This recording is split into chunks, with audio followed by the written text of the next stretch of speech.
People often ask me about leadership and differentiating yourself, and what I know to be true is the best differentiator is showing up and listening and attending to people. Technology is going to continue to change and evolve and impact our systems.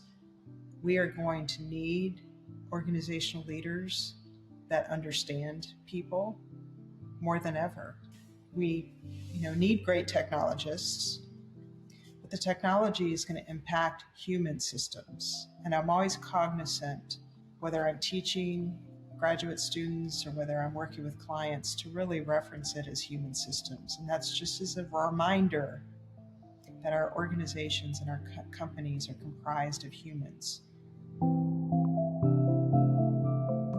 Hi, I'm Roger Kastner, and welcome to the What Do You Know to Be True podcast. In these conversations, we talk with ordinary people about their extraordinary skill, their superhero power, and the meaningful impact it has on others. The goal is not to try to emulate or hack our way to a new talent. Instead, the intention is to learn more about their experience with their superhero power. And in doing so, maybe we can learn something about the special talent in each of us that makes us unique and connects with our purpose. This conversation is with Kellee Franklin and her superhero power to pay attention. Maybe in a world where we just want to be seen and heard, the most powerful thing we can give someone is our attention. And from there, what becomes possible when they feel truly seen and when you've been doing the seeing? How powerful can that be? If you're ready, let's dive in.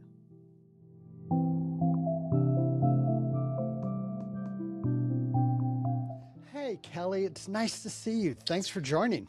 It's really good to see you, Roger. Thanks for the invitation to spend some time with you today. I really appreciate it. It's my pleasure. I'm so grateful that I think it's the LinkedIn networks and algorithm that have brought us together.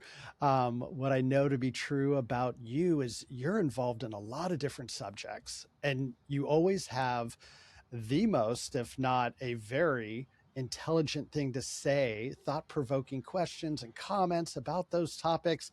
There's a lot about Kellee that I know about, and a lot that I don't know about. So please tell us about Kellee Franklin.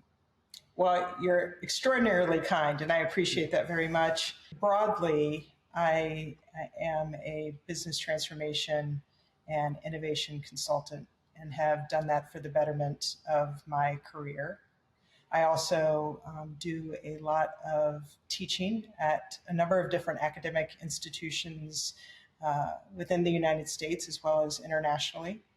But how I got there is probably more interesting than just that broad headline.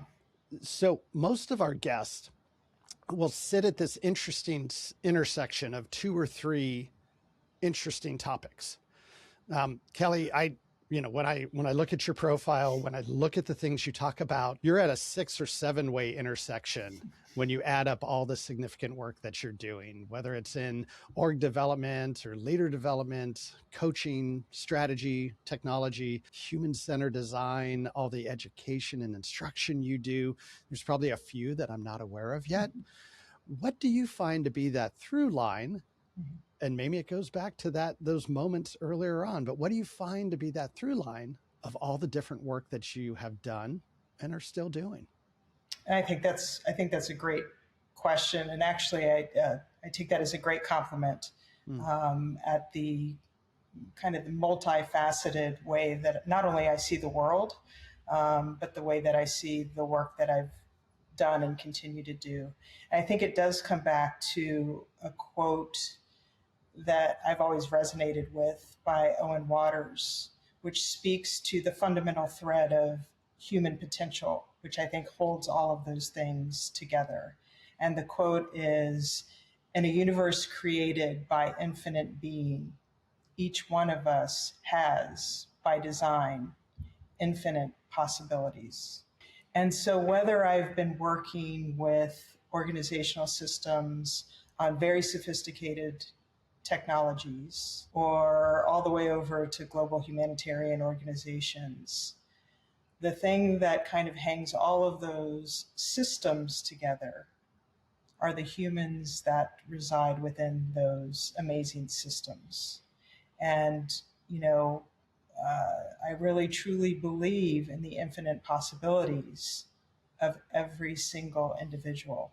And I'm amazed every time I get the honor of serving within these different organizations. And I learn not only every time I go within these systems, but when I teach at different graduate institutions. And I always tell my clients and my students that it is a high privilege because I feel like I learn just as much, if not more, by the opportunity to engage and interact with them. I love what you just said in talking about the infinite possibilities in individuals and how when you go to organizations to help them sort of tap into that potential, to tap in, to define what are their, infinite possibilities, that you are getting as much out of it as they get out of it. I've come to learn, Roger, that not all people who serve in the consulting profession or within organizational internal consultants possibly think of our role through a servant leadership perspective. And I believe that's where we truly are a gift to our clients when we do come in with a bigger servant heart. I hear you with on that one. In my experience in consulting, your team members can have a big impact on the quality of work that you do, depending on the perspectives they are bringing to it.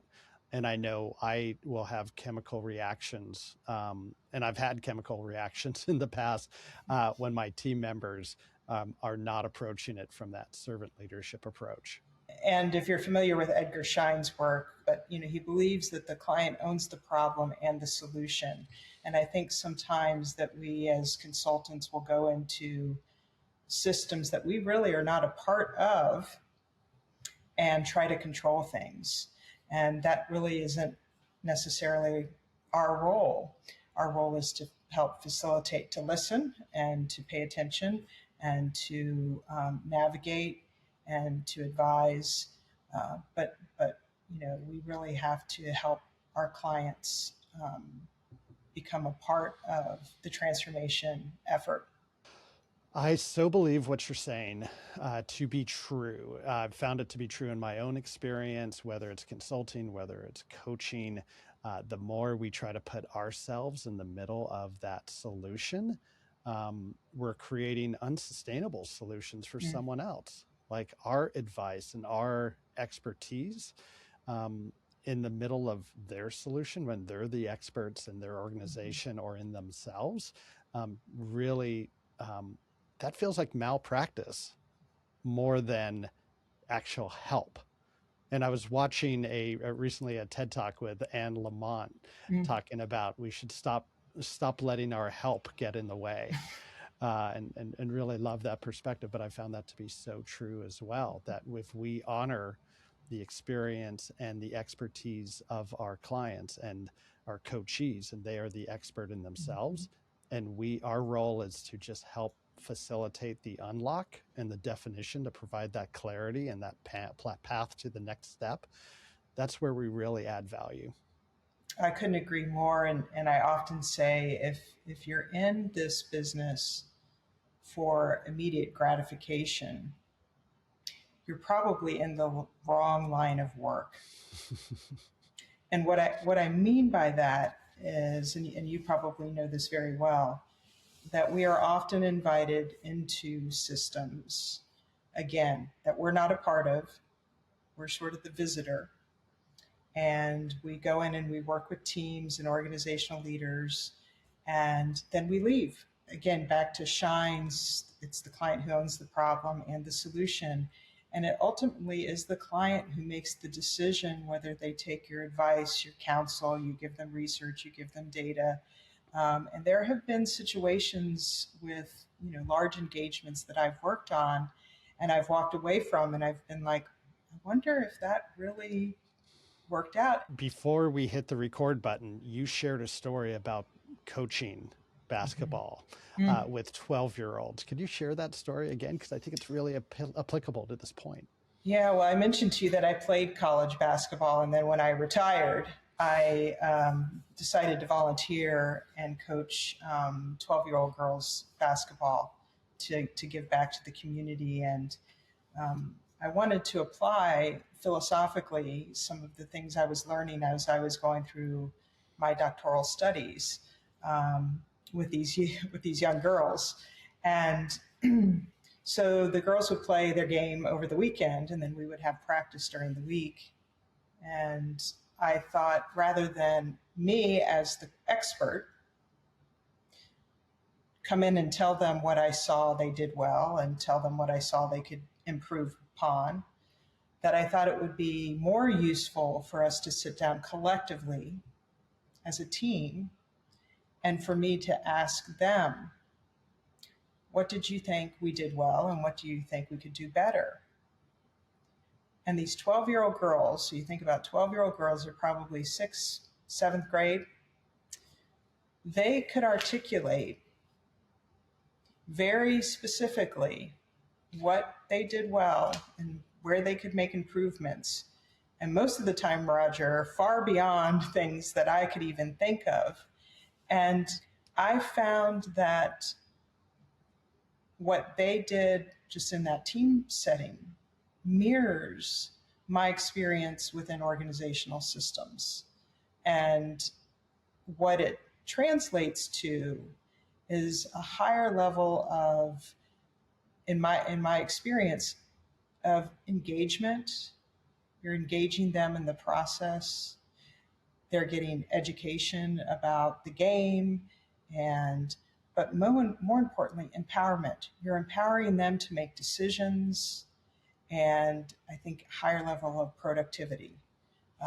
And I think the same is true within our larger systems. So what we can do at a micro level, we can translate to a macro level. I've had that experience both in youth sports and in the conference room and with coachees. And what I have found to be true about that, using that process of asking them, not only does that speak to empowerment, speaks to their agency, they are much more likely to adopt, accept, own those Mm-hmm. solutions and carry those forward. What I've also found is they're usually better solutions, Oh not yeah. only for their context, but probably even better solutions than what I, as the supposed expert, could come up with. And so, really taking myself out of the center of those solutions and just being the facilitator, being the coach, is where I can really add value, and even more value because I'm not getting in the way of it. This, I think, gets us to your superhero power Mm. very clearly of, yeah, yes, whether it's artificial intelligence or it's various organizational systems that are being employed, or changing people's environments. And environments is very much central to how we react emotionally, how we process, how we store memories. Place is a very important part there. Um, but I think your superhero power of paying attention really comes into play here, because you have to actively choose what you're paying attention to as you're helping your clients. So could you tell us, let's take a step back and tell us a little bit about when we say your superhero power is to pay attention, what does that mean to you? Yeah, and I love that you're asking this question of people, because I think it's such a curious thing to inquire, right? It's just a great question. And I was asked um, during COVID a very similar question. And what I often like to do is go spend time walking when someone asks me a very thought provoking question, and allow that quiet time. Um, and we can talk a little bit about this as well, to allow things to come to me. Like, what do I really think? What is my superpower? I'm good at asking questions, but I'm never really asked these questions, right? So, and it kept coming back to me to pay attention. And I'm a great fan of Mary Oliver's work, the great late poet. And she has a lovely poem, and part of that poem is to pay attention is our endless and proper work. And I was like, that kind of summarizes what I feel like my work is, because I'm invited into places and spaces, and my job really is to ask questions and be curious and take a look around and hopefully be a good steward um, and not really put my viewpoint, but really just to again, going back to that servant heart.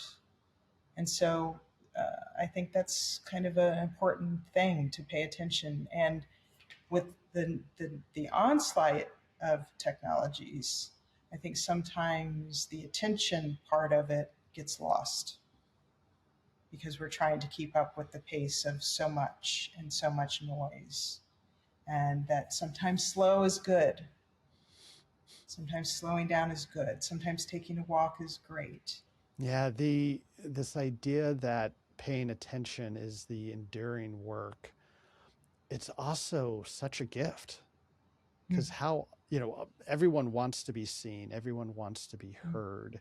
And it kind of reminds me back in high school, where I was always worried about what people were thinking about me, what they thought about how I looked or the things I was saying. And then later on discovering that everyone else was thinking about themselves and not about anyone else, was like, oh, I spent so much, burned so many calories worrying about what other people were thinking. But the opportunity to shift that focus from self to others always feels like a gift. When someone holds space for us, when they pay attention, when they attend to our needs, that always just feels so positive, so regenerative. And yet that's not easy to do. So when you walk into a situation where you have to pay attention, is there like a simple framework or a process that you use when it's time to do that work? This kind of evolved over the work that I had done for a number of years, and I imagine many of your listeners are probably familiar with Kurt Levin's work, the father of social psychology, who really looked at the interaction between someone's environment and their individuality and the interaction between those. And if you switched environments, you might show up differently. And so I always thought that was kind of an interesting dynamic. And so from that evolved my framework of a model of organizational effectiveness. And it's sort of the interplay between someone's heart, who am I? Your head, what are my unique gifts? Your hands, how do I serve? So it's sort of a Venn diagram. And then surrounding that, because we all work and swim within organizational systems, I label that as community. And community comes from the Macmillan and Chavez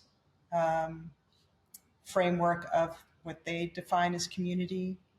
And I think this might resonate with you, Roger, having known you, is they have 4 elements of community: membership, influence, fulfillment of needs, and emotional connections. And those 4 things, they say, need to be present for someone to feel fulfilled within an organizational system. So the interplay of head, heart, hands, and where you defined you're going to get your membership, your influence, your fulfillment of needs, and emotional connections is where organizations can be effective. And is that easy? No, right?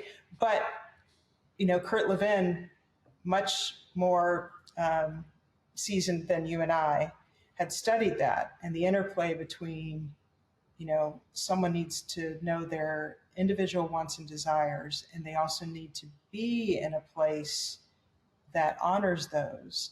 And to me, it makes sense for anyone who's worked in a matrixed environment. And for people listening who don't understand matrix environment, it means you could be working on 5 different projects with 5 different team compositions. And I always found it curious as I was kind of getting my sea legs early in my career, why you could work on one team and be the same person with the same wants, needs, desires, skills, and do awesome. Then you could go to another team, same person, wants, needs, desires, talents, and you couldn't do anything right. And I always found that curious. I was like, but a lot of it is you just take that same person and you put them in a different environment with a different team composition, and it just changes the dynamic. And so I think that's good understanding for us as organizational leaders or organizational consultants, because oftentimes what we will do with someone who may not be performing is we'll just kick them out of the organizational system rather than recognizing that they just might not be in the right space and with the right team composition. Does that make sense? Oh, I think you're describing my career to some extent.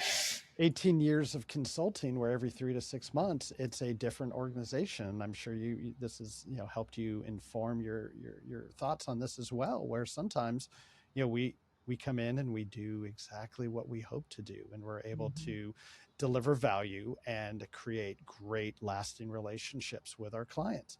And in other places, that doesn't work out.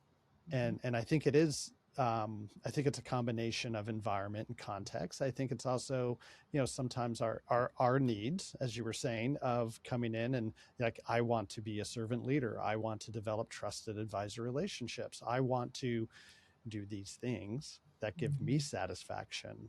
Part of, my purpose of helping people unlock that thing that's a barrier to achieving their purpose. I'm looking for that in so many of the connections, the relationships I have. And yet, part of that context or part of the other person might not be accepting of that in that moment or from me. And that's what I have found to be really that, it's the context, the environment, and then the willingness of the people that I'm working with as to whether or not I am finding a connection between, my heart, my head, my hands, and the context and the environment that I'm working in. Yeah, and I hear it consistently, within people, if they share with me that they're not happy, and you drill down a little bit further. And again, it rarely comes back that it's the technology.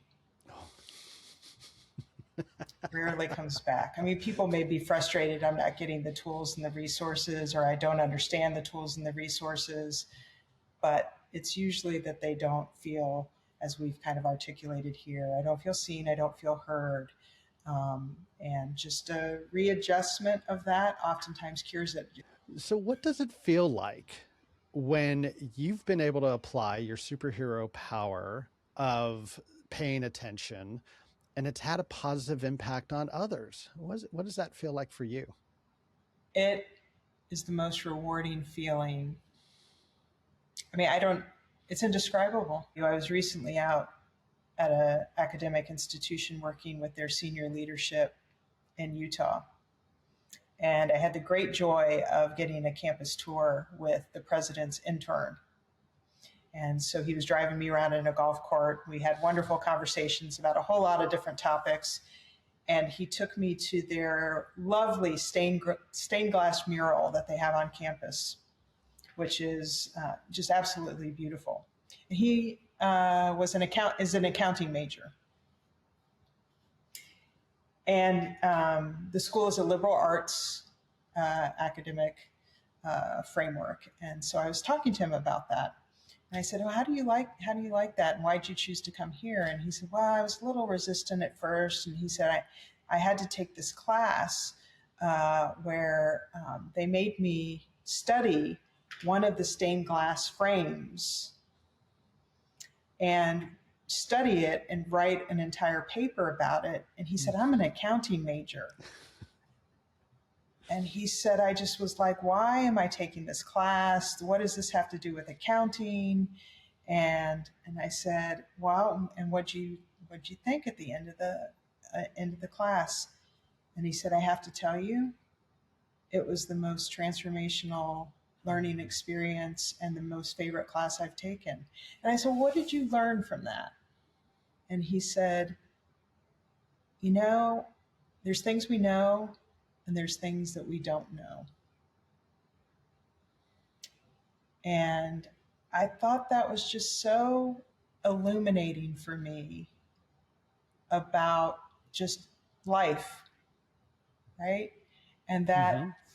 we we think we know a lot until we are presented with things that, if we open ourselves up to, we just might discover that there's parts of us, back to that infinite possibility, right?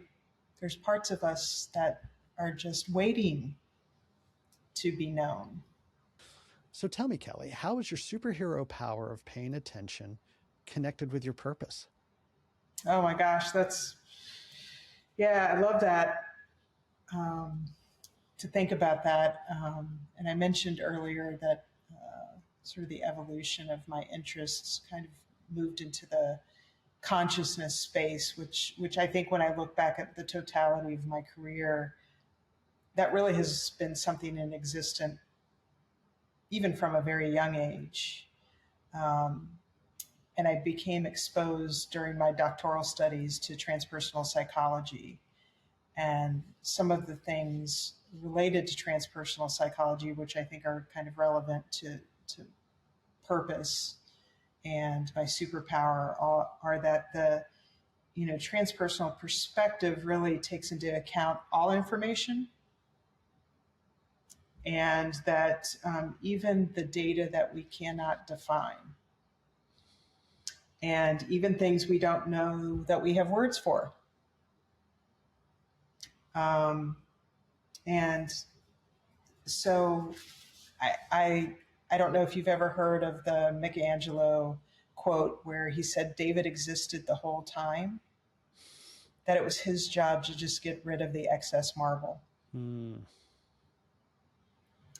There's so much that I'm curious about, um, and that I know to be true, and that what is the famous Einstein quote that I think we spend a lot of times measuring things that don't matter, and there are a lot of things that matter that can't be measured, and I enjoy thinking about the things that matter.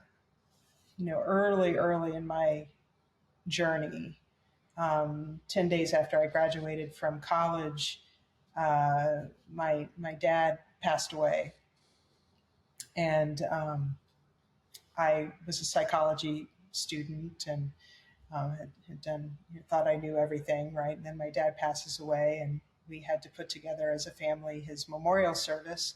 And my dad had stood up the organizational development and learning center within a large government organization, which still exists today. I'm very proud of that. And because of his level in the government, we had to pull together pretty significant speakers to come to his memorial service. And a few days uh, before his service, a woman approached our family and asked if she could speak. And my mom said, "Absolutely, we'd love to have you speak."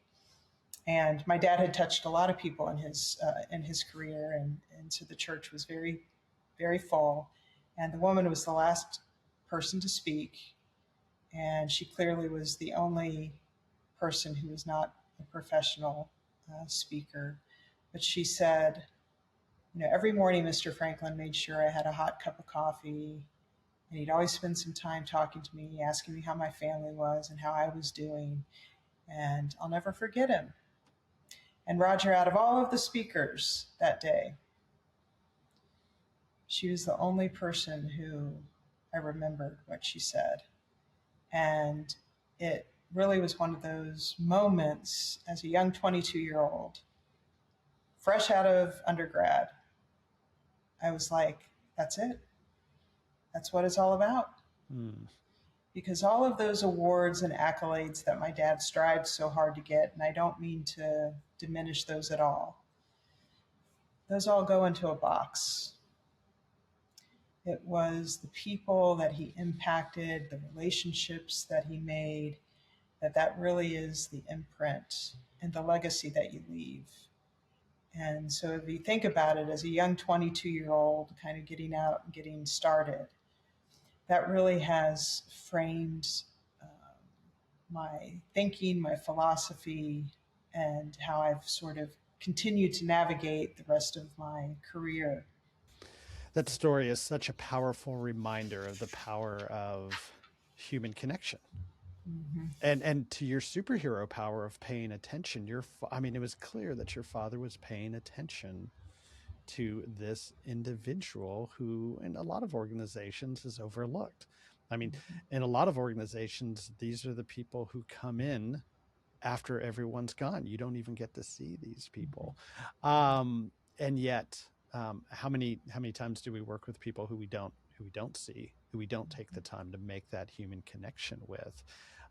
So I love that story in the face of all of the achievements, all of the accolades, all of these powerful, well-spoken people coming up and celebrating the life and contributions of your father. This idea of this example of the Maya Angelou quote of, they won't remember what what you said, but they'll remember how you made them feel.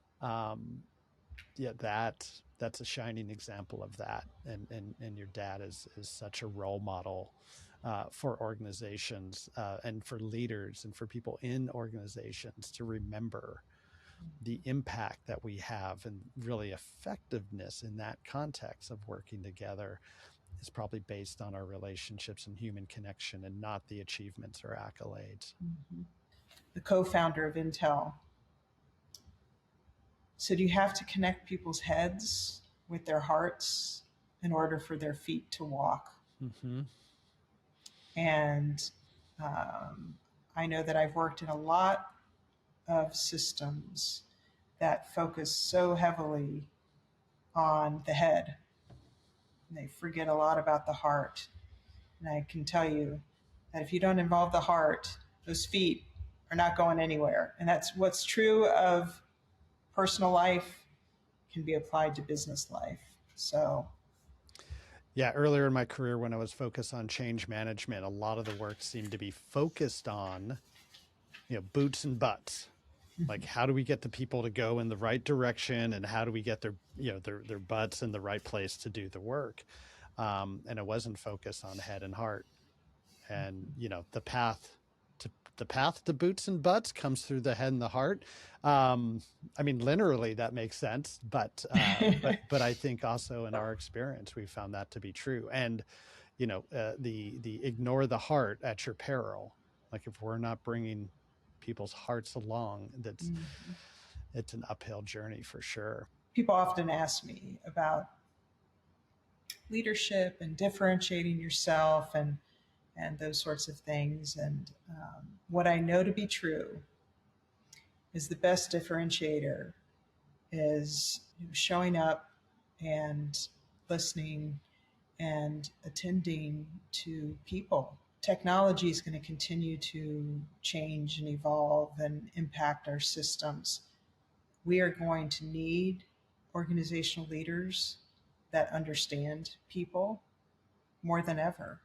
We need great technologists, but the technology is going to impact human systems. And I'm always cognizant, whether I'm teaching graduate students or whether I'm working with clients, to really reference it as human systems. And that's just as a reminder that our organizations and our companies are comprised of humans. The people side feels at times messy, but I think it's messy when we don't spend the time to actually understand individuals. And we'll talk about, as individuals, as humans, we're messy. But yes and no. When we spend time contemplating that messiness, there are some things that we could absolutely connect with one another at that heart level. That makes a little bit more sense of that messiness. And when we don't spend time doing that, and then we see organizations, create friction. Well, it's not organizations, it's people. It's people who haven't been brought along, that are either acting in ways or not acting, that creates organizational friction. I agree. I have so many stories, so you have to forgive me. But I mentioned to you the big engagement I did with the company that was moving from an existing building to a brand new active workspace. I facilitated the team meeting. And of course, this is all being done virtually because we're all in different locations, right? And so I told the team, I said, I'm going to facilitate the meeting. And then at the end of the meeting, I just have a few reflections I'd like to share with you. And so everyone, I think, was like, oh my gosh, what's happening? What reflections could be? So I won't share all the reflections, but my final reflection was I was on a recent plane trip, and I was sitting next to a gentleman, an epidemiologist from NIH. I said, how cool is that? I said, he worked with one of the doctors that you all would be familiar with that helped with the COVID-19 stuff. And they were like, oh, that's cool. And I said, yeah. And I said, he told me this very interesting story about being on a plane that got stuck on a tarmac for several hours. And that, people get a little anxious and upset about being stuck on a tarmac. And he said that the flight attendant every 10 minutes or 15 minutes would come on the PA and say, give an update. And at the end of the announcement would say, love you, mean it. And I said, here is this seasoned epidemiologist. And he said, at first I was a little uncomfortable with this male flight attendant saying, love you, mean it. He said, but he said it became quite comforting to know that every 10 or 15 minutes that we were going to get this announcement, and that at the end of the announcement that this guy was going to say, love you, mean it. And he said, and then it was amazing. He said this 300 plus plane, packed full of irritated and frustrated people, which could have been very chaotic, was just calm and everyone was getting along. And he said it was the most amazing thing I'd ever seen. So I concluded my conversation with the team to say, I want you all to take care of each other, and I want you to take care of yourself. I want you to have a good weekend. And I love you, and I mean it. And I just think in organizational systems, and I'm not the expert on any of this stuff, Roger. I do know that sometimes people just need to be told that they're loved and that you mean it.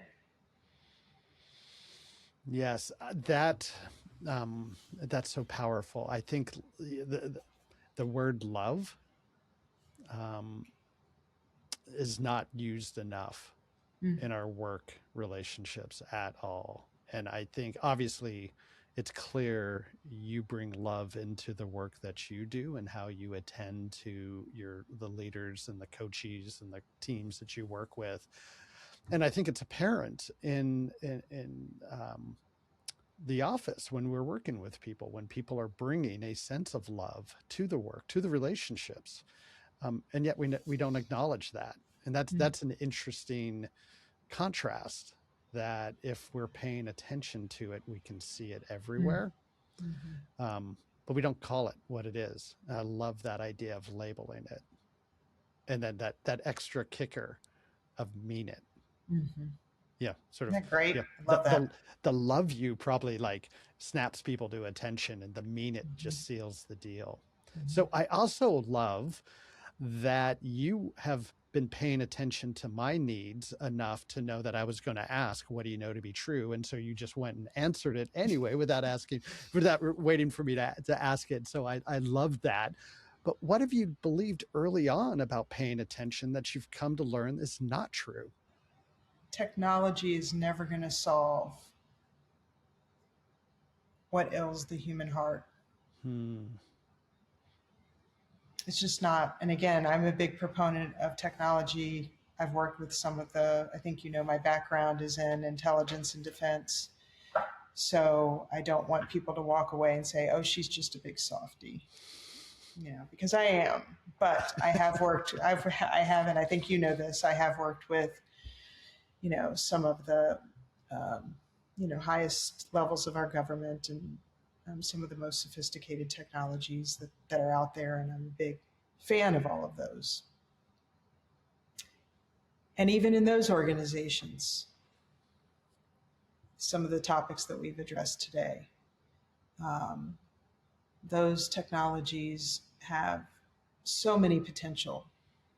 But unless you attend to the people that comprise the systems, we're just, they're just never going to be what they are. And that's what I know to be true. We're spiritual beings living in a human experience, right? And that is what I believe to be true, right? We're really spiritual beings that are just here for a brief moment. And I think if we peel the layers back, we can make that connection with each other. Before we wrap up, we have to do the lightning round. Are you ready? I'm ready for you, Roger. Okay. Fill in the blank. Paying attention is? Embracing what is. Who in your life pays attention for you? God. Is there a practice or routine that helps you grow, nurture, or renew your ability to pay attention? Being with nature. Is there a book or movie you recently consumed that you would recommend that has paying attention as a theme? Mind of the Leader. What is the one thing that gets in your way of paying attention? Technology. What word or phrase describes what paying attention feels like when it's had a positive impact? Joy. There's something really powerful in 3 little letters. If a listener wanted to ask you a question or follow you, where would you want to point them to? LinkedIn. Well, Kellee Franklin, oh my goodness, this has been such a wonderful conversation. It's great to get to know you better. And I love how you went straight into this conversation about connecting hearts and minds through the work that we do in situations where we're probably asked to come in and focus on something very different than connecting hearts and minds. And I can tell that your superhero power of paying attention helps you really focus on the things that matter, and the other things that are just kind of noise. And the work that you do with either individuals or with teams is really centered around that connection between head and heart, and, as you said, hands. So it's, again, just such a privilege to be part of this conversation and get to know you better, and to see that connection and how important this is to you. So thank you for taking the time to be here. It's a pleasure to be with you, Roger. I look forward, and I appreciate all your good work that you're doing, making a difference. Thank you. Okay. Yeah. Love you. Mean it. Love you. Mean it, right? Yeah. Right? Thank you, Kellee. This has been a lovely conversation. I love Kellee's stories that highlight the impact of paying attention to the things that matter, from people who spoke at Kellee's dad's funeral to the flight attendant who did something a little out of the ordinary to tell people that someone actually cared for them during a frustrating moment. The reflection question I'm asking myself is, where can I pay just 10% more attention to the people I'm talking with? And does that look like 10% more attention or just 10% less distraction? What Do You Know to Be True is a Three Blue Pens production, and I'm your host, Roger Kastner. We're recording on the ancestral lands of the Duwamish and Suquamish people. To discover the ancestral lands of the indigenous people whose land you may be on, you can go to native-lands.ca. Be well, my friends, and of course, love you. Mean it.